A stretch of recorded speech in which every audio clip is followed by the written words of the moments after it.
Ever pondered on how to craft your very own mouth-watering sourdough bread right in your kitchen? Embark on this adventure that takes you into the intriguing world of fermentation, where simplicity dances with complexity.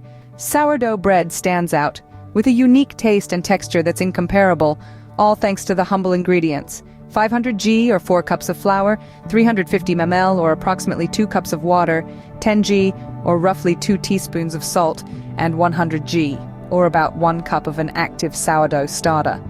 This recipe we're about to explore is beginner-friendly, but promises a result that's anything but pedestrian. So, are ready to don your aprons and assemble all the ingredients? Let's bake! First things first, you need to have 1 cup of your active sourdough starter. Now, sourdough starter is a living thing, so it needs a bit of time to wake up if it's been chilling in the fridge. Allow it to sit at room temperature for a few hours before you start. Once ready, it's time to mix. Grab a large bowl and combine your 1 cup active sourdough starter with 2 cups of lukewarm water. Stir it up until it's well mixed.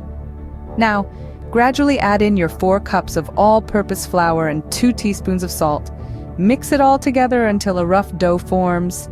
It might seem a bit messy right now, but don't worry, we're on the right track. Now that the dough is mixed and ready, it's time to give it a little workout. Using the same measurements from our previous scenes, we begin the process of kneading dough. It's not just a step in baking, it's a therapeutic experience. As you press and fold, the dough begins to transform, becoming smooth and elastic. This isn't just for show. Kneading develops the gluten in our flour, creating the structure that will hold all the lovely bubbles produced by our starter. It's a bit of a workout, but think of the delicious reward at the end. Once our dough, measured just as before, has reached that supple stage, it's time for the first rise. We'll place it back in the bowl, cover it with a clean kitchen towel, and let nature do its work. Over the next 4 to 8 hours, the dough will roughly double in size. This is our sourdough starter at work, fermenting the dough, creating gases, and developing those complex flavors we love in sourdough bread. Once the dough has risen, it's time to shape it into a loaf, using the same proportionate measurements we've been sticking to. But that's a pleasure we'll savor in our next scene.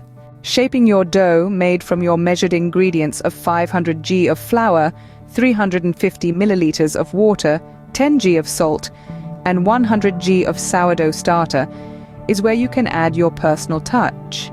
Gently deflate the dough and shape it into a round loaf. A floured surface can be your best friend here, helping you mold the dough with ease.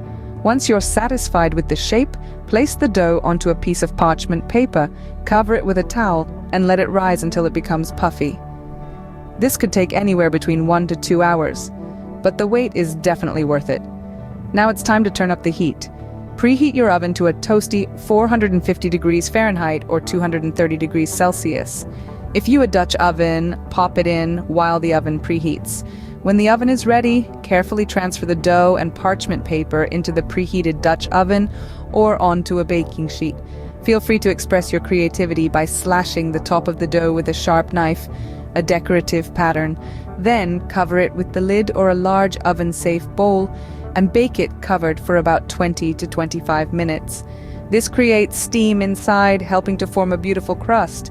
After that, remove the lid or bowl and let the bread bake for another 20 to 25 minutes.